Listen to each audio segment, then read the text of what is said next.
at this point, I'm going to open a little parenthesis, which is going to last for a little while.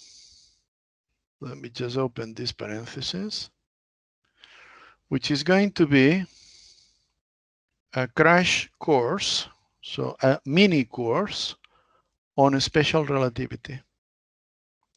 So I'm going to summarize here the main results that we're going to need of a special relativity. And so we unify the notation, so we all know what we are talking about. And those who have already taken, special relativity, fine. Or those who have not, at least will have, a summary of essential formulas that you will have to consider. Okay, you will have to familiarize yourself with. So, what is the main ingredient of a special relativity? Well, it's a theory in Minkowski space, right? So that's we're going to use Minkowski. Sometimes is with Y, sometimes is with I. I never know which is the right way. I think it's with I. It should be with I. Minkowski space. And what is Minkowski space? Is a vector space in which the essential vector is a vector of 4 components, in which the 0th component, so 4 components starting from 0, so it's 0, 1, 2, 3. The 0th component is time. Initially, we can multiply time, by the speed of light, so that CT is also has the same dimensions as a space. This, you could also write it as CT times R, for instance. That's what people do. Or you could call it X0, Xi. And we are going to be careful because putting the index upstairs or putting the index downstairs is going to be different. It's not going to be the same thing, okay? So obviously X0 is C times T, and Xi is the ith component of the position vector, okay? So this is a vector in Minkowski space.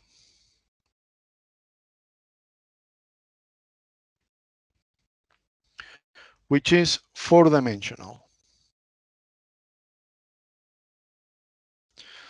Okay, now in this space, there is the equivalent of a distance, which is not a truly distance because it's not positive definite. It's what is called the space-time interval.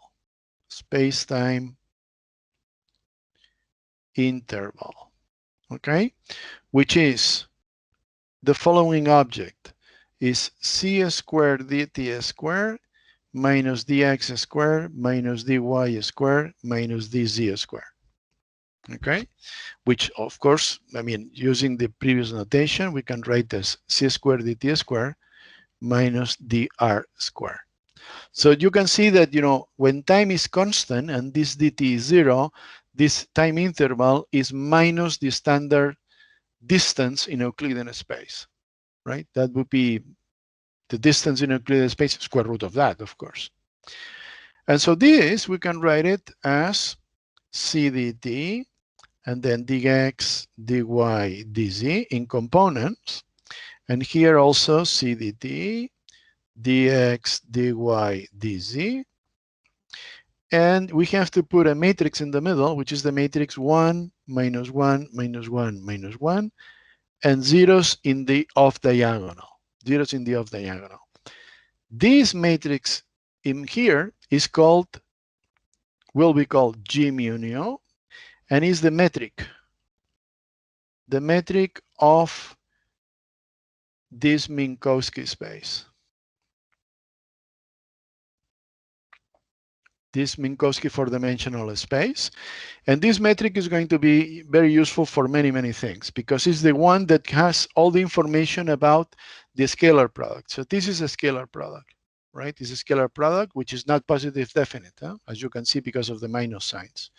And you can also find books in which they put all the minus signs in the first entry. This is minus 1, 1, 1, 1, 1. And this is another way of writing the space-time interval. But we will use this what is called signature. This signature. We put the minus signs in the three ones that control the space, and not in the one that controls time. Okay. Now, this product here. Now, this ds squared, which can be written as we have written, dx, dy, dz. Now this matrix 1, minus 1, minus 1, minus 1, zeros in the off diagonal, and c dt, dx, dy, dz. Okay, now we can group together these two terms, these first two terms, and write it as c dt. If I multiply this row by this 4 by 4 matrix, what I get is c dt minus dx minus dy minus dz times c dt dx dy dz. And this, we can call it, and that's what people call it, dx mu with the index downstairs, and this thing here, dx mu with the index upstairs. So this is nothing but dx mu, where mu now goes from 0 to 3. And as you can see, the index goes down by flipping the sign of the special component, right? That's what we have seen. There is a difference. The notation says that if you lower the index, you flip the three signs of the spatial components. These d mu x mu with the indices upstairs are called the contravariant components of the 4 vector, It's a 4 vector because it has 4 components. And this guy with indices downstairs is the covariant components of the 4 vector. Okay, so we have now contravariant and covariant components of a vector. Okay, now this we did for a differential interval.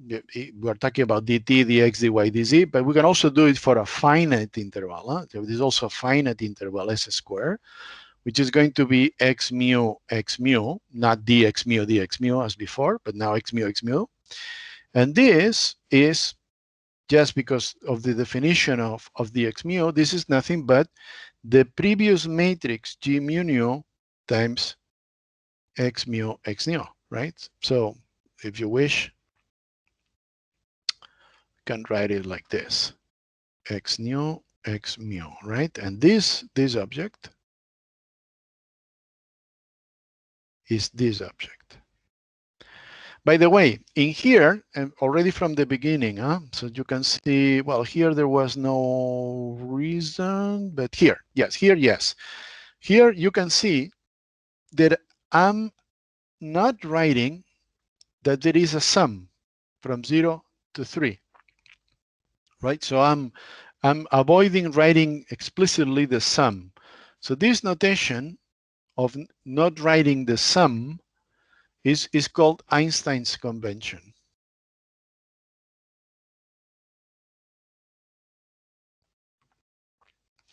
And Einstein's convention says then that whenever you see two indices which are repeated, they are summed over. So you sum over all the indices which are repeated, you know, from the beginning to the end. So from 0 to 3.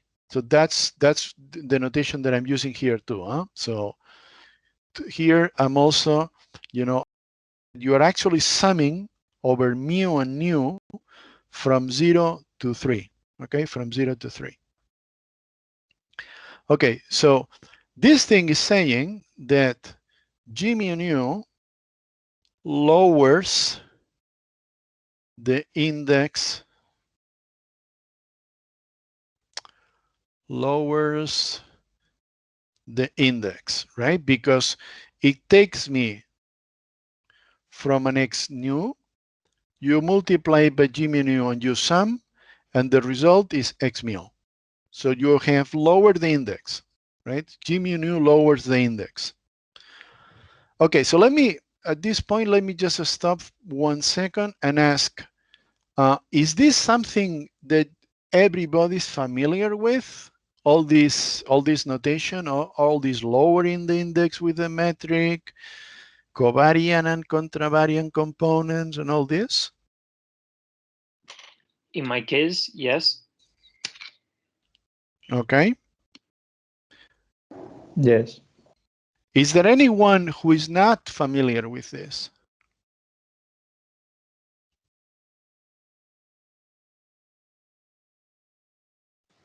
I think I didn't see this convention before.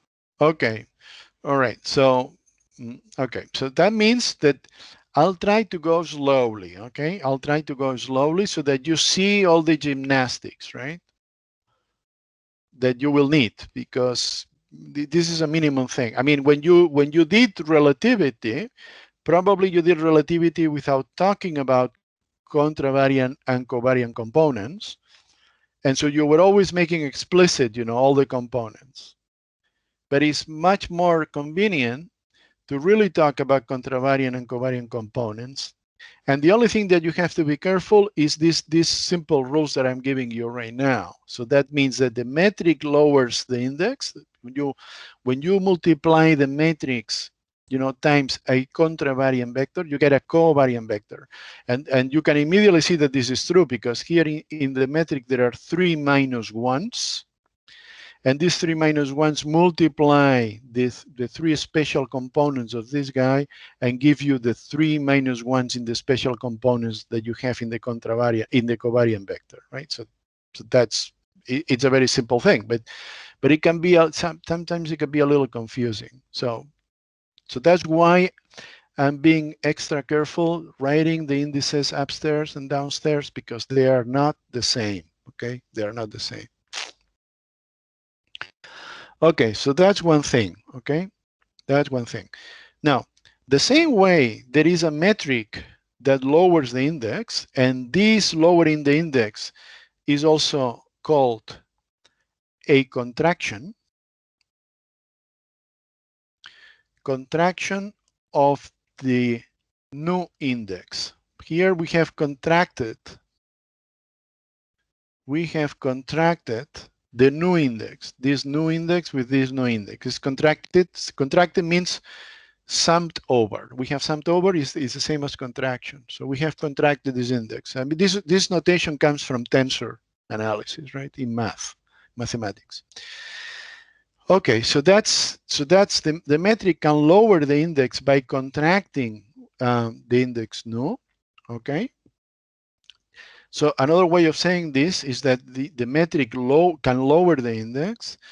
You can also define another object which, instead of lowering, raises the index by contracting. So that means that you have, a certain vector. So let me just write it like this. G mu nu times x nu. So now we are contracting the index nu, and the result is going to be an object with an index mu upstairs. Okay, so that's going to be x mu upstairs, and we have to figure out who is this G mu nu. Who is this G mu nu? So who is G mu nu, which does this? The object that takes the guy that we obtained before, and it gives you back the guy we had at the beginning, right? So now we are undoing what we did this.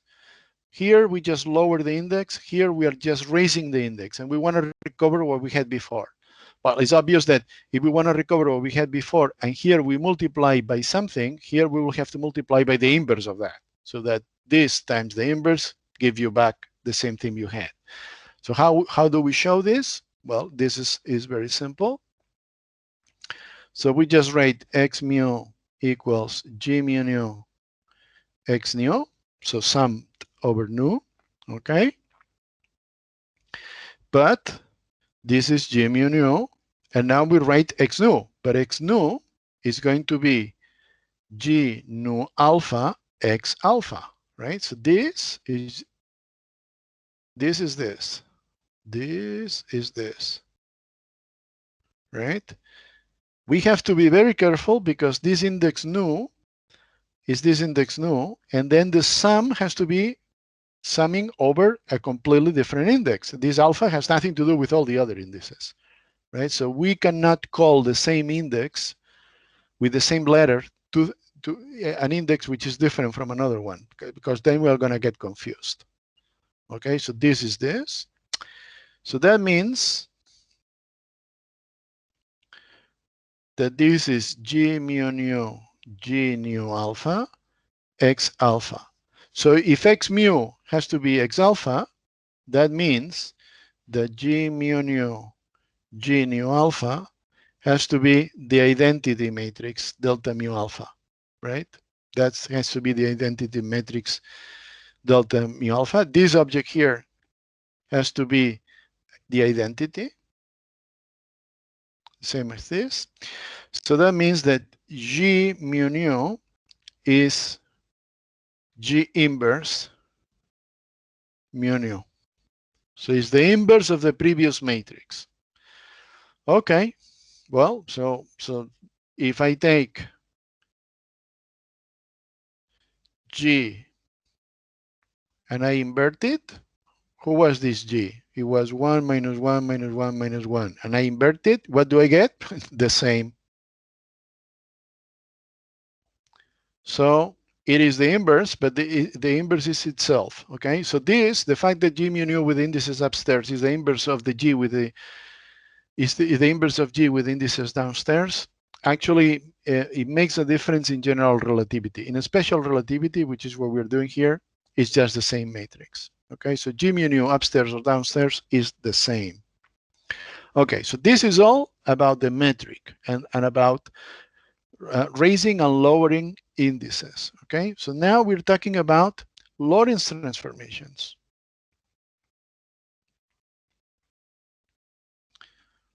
Lorentz transformations. Okay, and we're going to look at Lorentz transformations regarding their main property. The main property is that precisely the interval is invariant under Lorentz transformations. So this is why it's very important, okay? With x prime mu being a Lorentz transformation, so this is the matrix of a Lorentz transformation,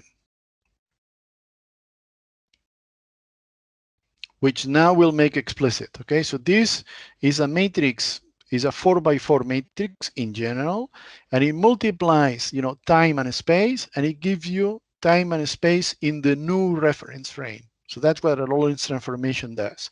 But it does it in a way that makes this interval completely invariant. The interval is the same before and after the Lorentz transformation, before and after the change in reference frame. Okay, and what is a Lorentz transformation? So a Lorentz transformation, which I'm sure you guys have seen before, although perhaps not in this form, is a hyperbolic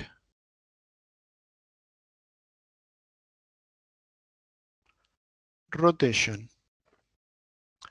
So a Lorentz transformation is like a rotation, but not a rotation in the normal space, but is a rotation in this Minkowski space. And it's a funny rotation. It's a very strange rotation because it rotates space and time all together. Okay, so that's why it's hyperbolic. In four-dimensional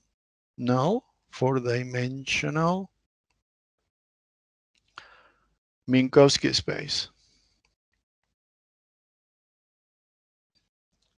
And what does it look like? Well, let's write it. So this is going to be a Lorentz transformation. So this is Ct prime. This is the hyperbolic cosine of something I'll call psi, plus x prime is going to be the hyperbolic sine of psi. So that's the transformation of time.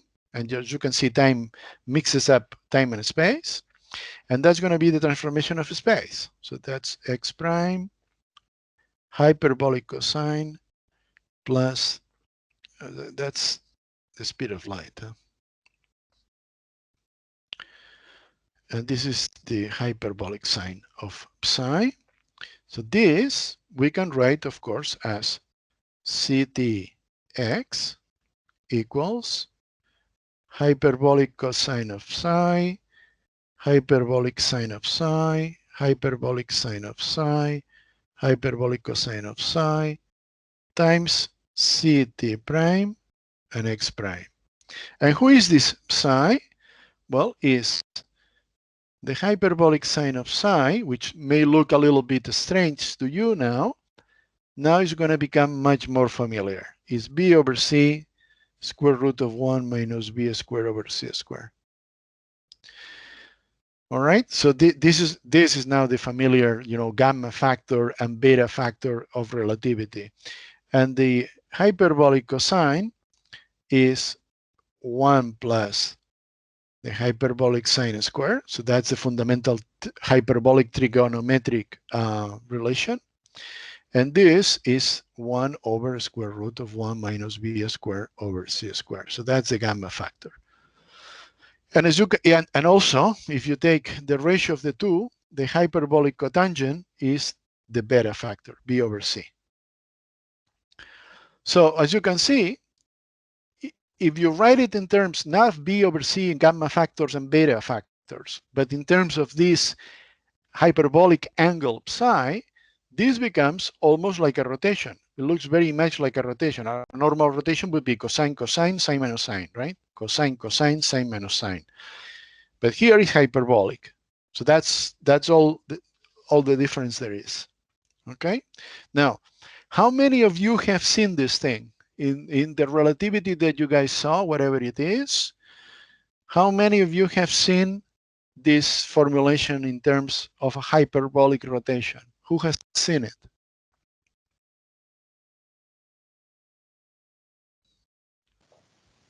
Me.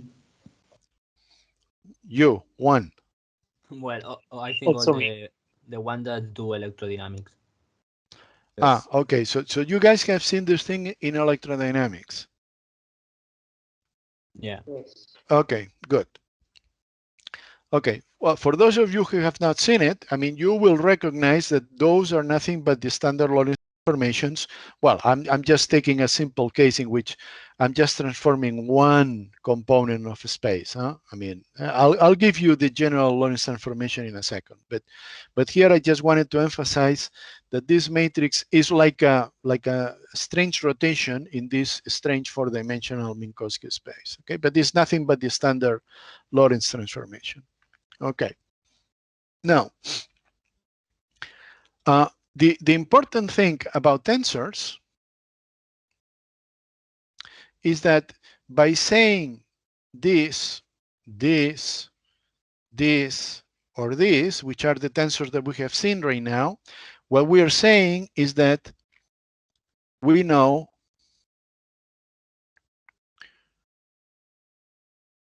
we say how they transform under Lorentz transformations.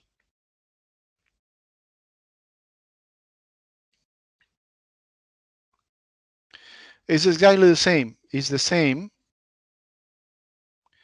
as when we say X vector.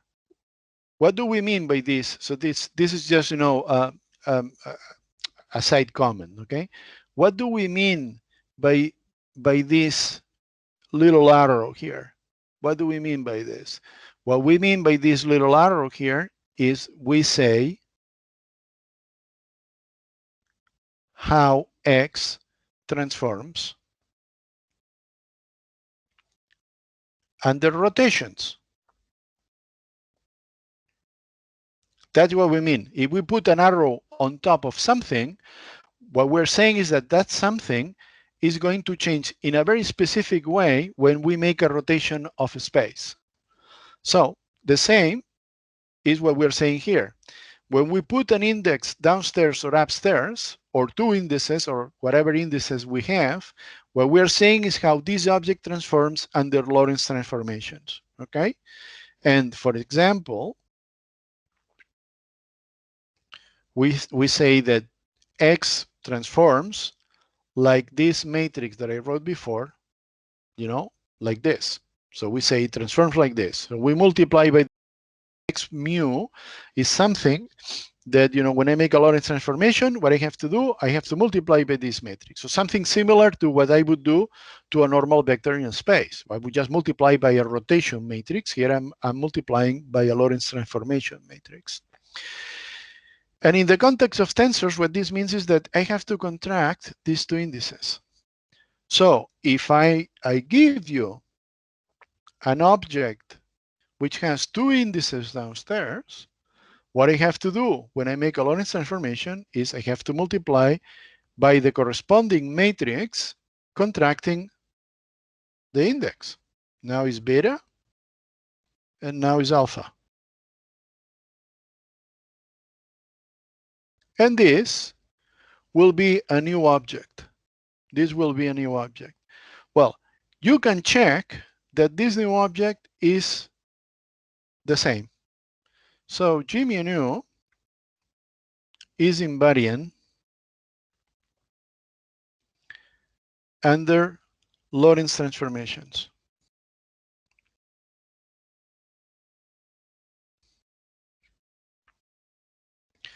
In a way very similar to the fact that the unit matrix, which is the metric of Euclidean space, the unit matrix is invariant under rotations. So here also, the metric of Minkowski space is invariant under Lorentz transformations. And this we can check. Let's check this. Let's check that this is true.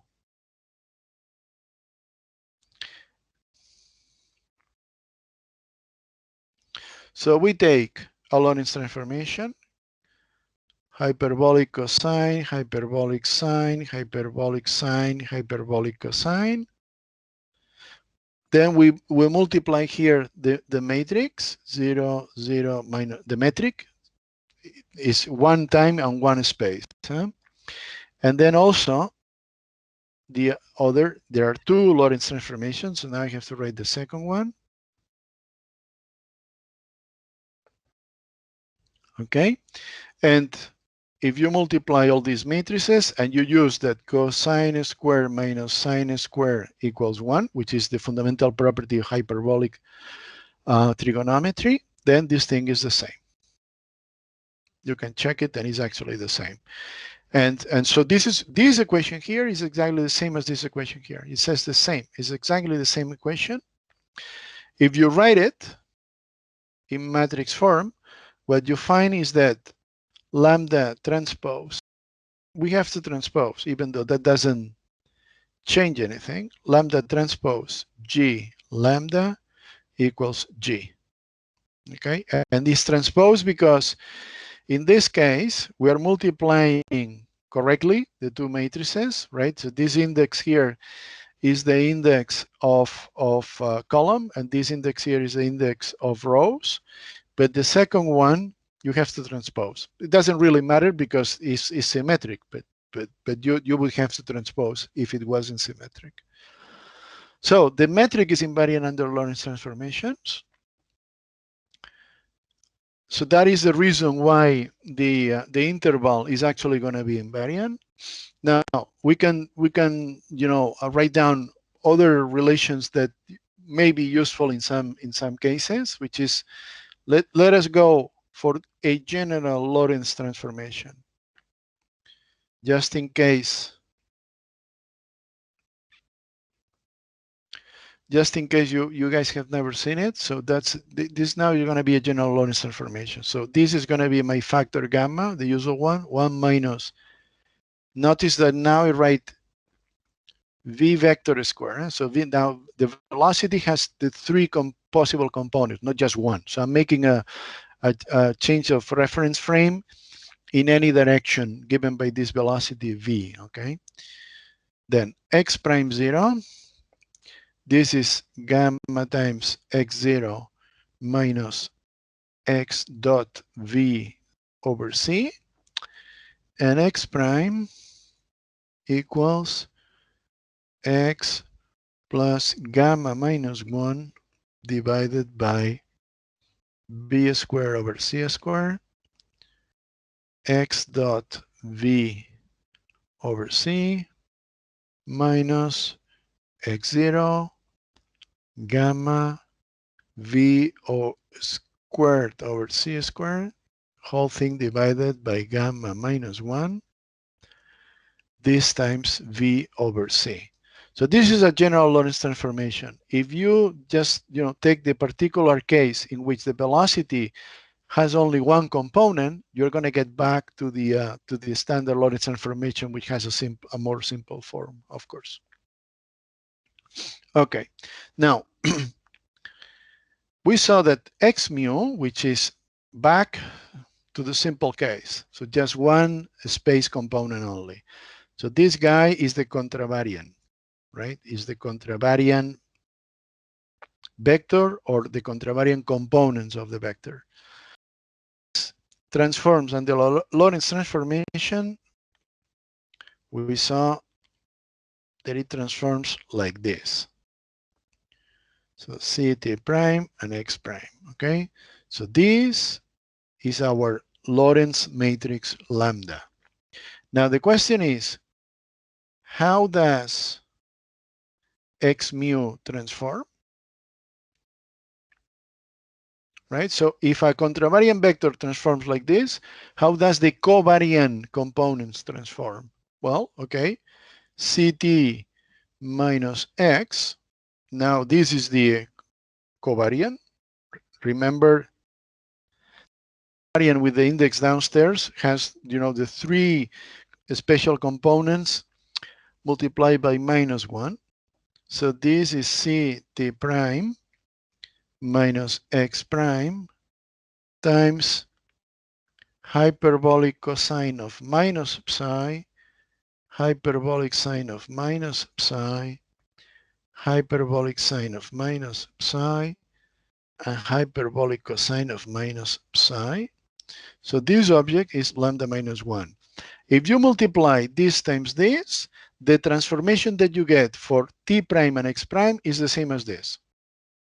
But now for the covariant vector, okay? I mean, of course, when you transform from t prime x prime to tx, the result has to be the same. You do it like this or you do it like this, because t prime and t have nothing.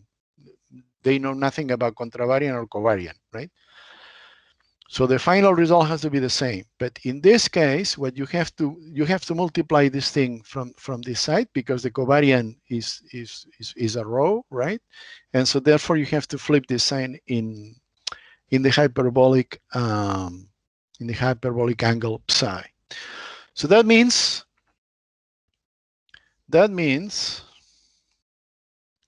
that if x mu transforms like lambda mu nu x nu, so if the contravariant vector transforms with the Lorentz matrix lambda, then the covariant component, the covariant vector, transforms with lambda minus 1. Like this, right? So that's what you have to realize. So that's how a contravariant transformation is done, and this is how a covariant transformation is done. And this is why when you multiply the contravariant and the covariant, so you contract it, so that's going to be a scalar, right? So that should be, we know that this is the interval, so this is invariant under Lorentz transformations, right? By the way, here I should put a prime somewhere, because this is a Lorentz transformation. So I should put a prime. This is a prime, no, and this is a prime, like this. So when we do a transformation like this, then we know that this, we just, let's copy this thing here. So this is going to be x prime nu, lambda minus 1 nu mu, and now x mu. So the x mu is lambda mu nu x prime nu, right? But you see, we have the multiplication of a matrix with itself. So this, by the way, this, I should not repeat this index. So I should not do what I told you not to do. Alpha, alpha, like this, right? Because this index nu has nothing to do with this index. I mean, these two are summed over. These two are also summed over. They should not confuse one with the other. So this is the product of one matrix times itself. So this is delta nu alpha. So this is the matrix, the unit matrix of two indices, nu and alpha. Let me just write it. Okay, so this is therefore x prime nu delta nu alpha, x prime alpha. And of course, this is nothing but x prime nu, x prime nu. So all in all, this object without primes equals the same object with primes. So it's invariant. So it's invariant under Lorentz transformations.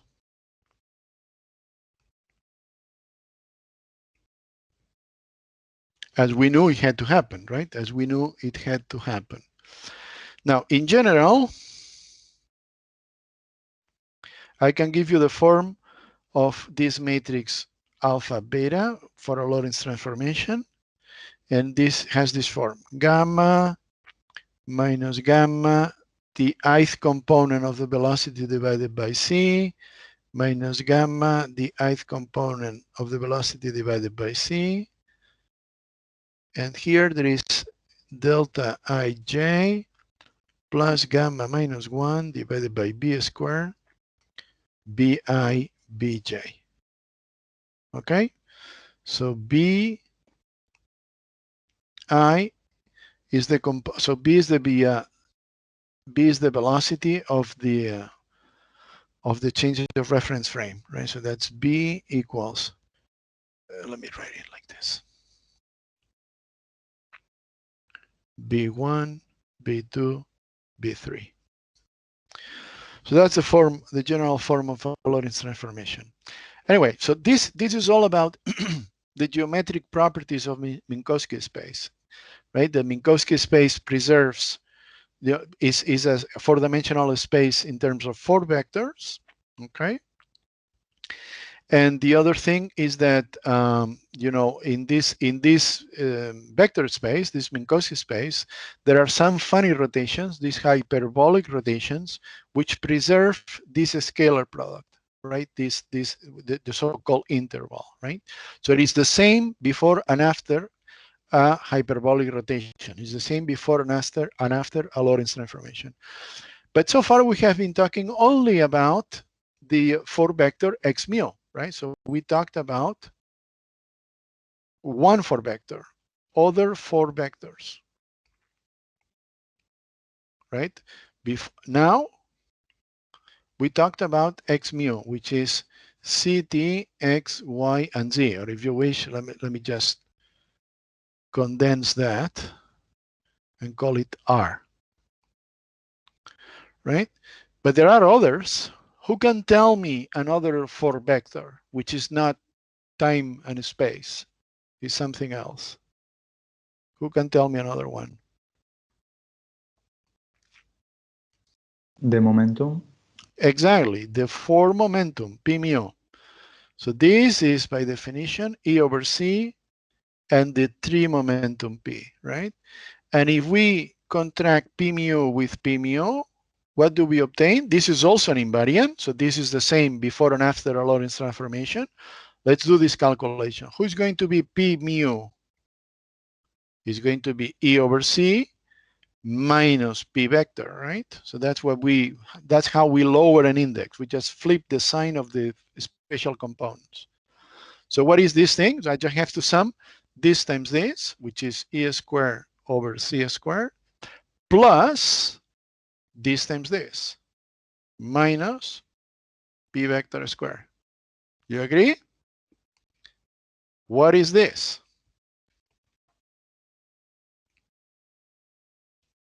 What is this combination? This equals what in relativity?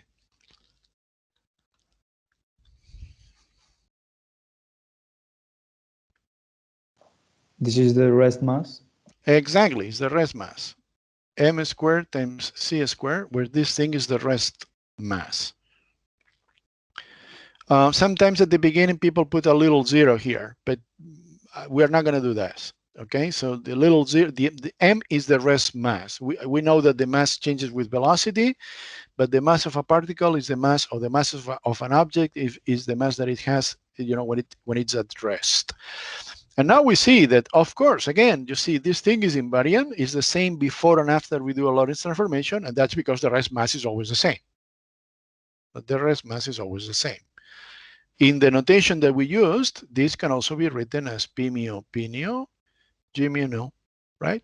Exactly the same as what we did for X, now we can do for P. So we can contract X mu and X mu, and this is invariant, right? I don't have to use the same index here. I can use any other index, alpha, alpha, as long as it is summed over. This was a mu, huh? And I can, contract X, I can contract P, but I can also contract X and P.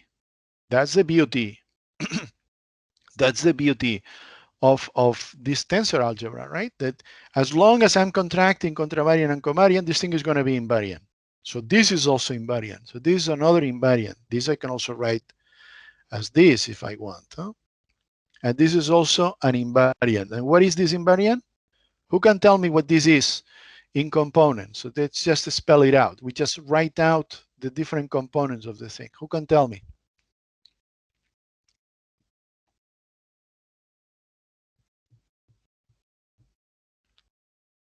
Well, it's energy multiplied by T. Yes. And then PR. Plus or minus? Minus PR. Minus P times R. So, hey, that's exactly what appears in a plane wave, remember? Well, divided by h bar. Yeah? That's what appears in a plane wave. So this object is invariant under Lorentz transformations. Interesting.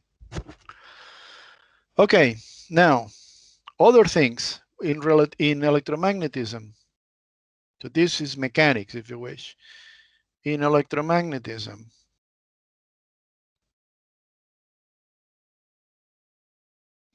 who can give me a 4-vector that appears in electromagnetism?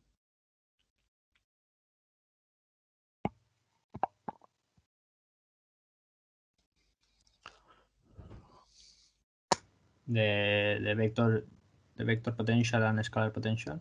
Well, Yes, A mu. What is it? Do you remember? Well, yeah, the first component is the scalar potential. It's divided by something, maybe divided by C. Or... Yes. And the second one. And then the vector potential. Yes. Do you remember the same for the 4 current? Well, it's the density, the multiplied by C. Yes, the density of charge. And then it's the normal current density. And then the current density. Absolutely.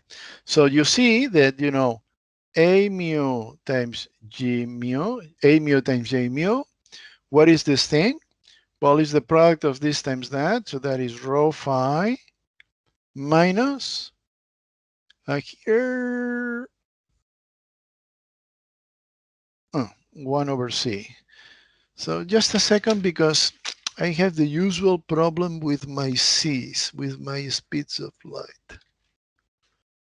My speeds of light. Damn.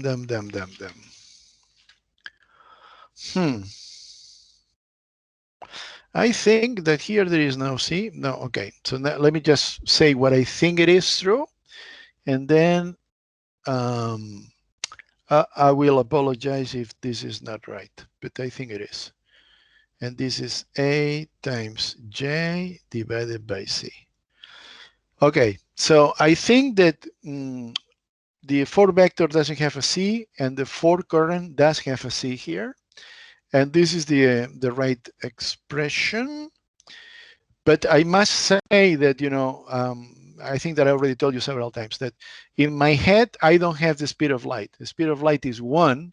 So therefore, all these equations, you know, don't have a C's. So I try to put the C's in the right place, but maybe here they're not. I think they are, but I'm not 100% sure. Not 100% sure. Anyway, so this object here, which is the interaction, so that's the electromagnetic interaction. As you can see, is an invariant. Is also an invariant. An invariant under Lorentz transformations. Is the same before and after the change of reference frame. Okay? Now, so these are examples of, you know, scalars. So this is a scalar, this is a scalar, in the sense that it does not change under a Lorentz transformation. It's the same before and after.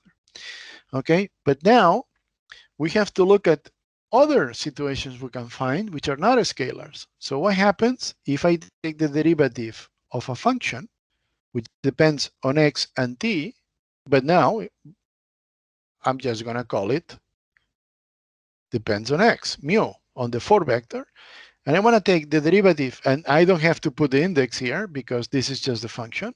So I'm just going to write it like this. What happens if I take the derivative of this thing with respect to x? I can put the index upstairs or downstairs. What is this object? Right? Is this object a covariant vector or a contravariant vector? In other words, is this something like this with the index downstairs, or is it something like this with the index upstairs? Where should the index go? Here, it's upstairs. This is clear. So x mu is contravariant. But this combination is one thing or the other thing. Okay? And what we will see, but this, I'm going to leave it for the next day. Yeah? What we will see is that the derivative of phi with respect to x mu is actually, well, you just remember what x mu is, right? X mu is ct times r. So this is the same as derivative of phi respects c dt, and then the gradient of phi, right? So this is actually an object downstairs. So it's covariant. It's covariant. So the derivative with the index upstairs, the derivative with respect to the contravariant components of x is a covariant vector. And we'll see this the next day. All right? Okay, I think it's enough. Any questions or comments? No. Okay, so take a look at this, those who are not that familiar with all this notation, because this, we're going to use it. I mean, it looks a little strange at the beginning, but once you are more, you know, you get used to it, you're more familiar with it, it's going to be natural and simple to use. So just, you know, take a look at all these notes. There's only a little more that I want to do about relativity, not much more, and then we'll go back to the Lagrangian formulation of fields. Okay, so that's all. So I have to leave you now. Okay, so we'll see you. Bye. Bye. Bye. Bye.